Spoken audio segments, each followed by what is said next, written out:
உதயநிதி ஸ்டாலின் அந்த அண்ணா பல்கலைக்கழகத்தில் முதலமைச்சர் துணை முதலமைச்சர் ஆகிறதுக்கு முன்னாடி அந்த கமிட்டியில ஒருத்தரா இருந்திருக்காரு. சிசி சிண்டிகேட் மெம்பரா இருந்திருக்காரு.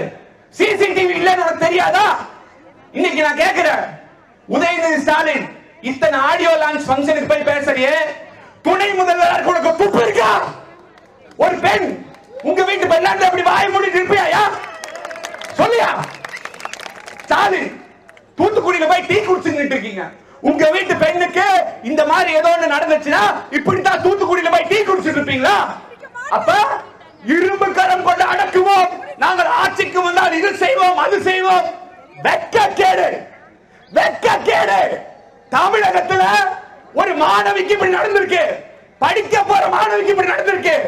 ஒவ்வொருத்தரும் பொங்கிடணும், ஒவ்வொரு மாணவியும் பொங்கிடணும். எத்தனை எஃப்ஐஆர் போட்டிருக்காங்க கடந்த ஒரு மாசத்துல? தமிழகத்தில் எத்தனை எஃப்ஐஆர் போட்டிருக்காங்க?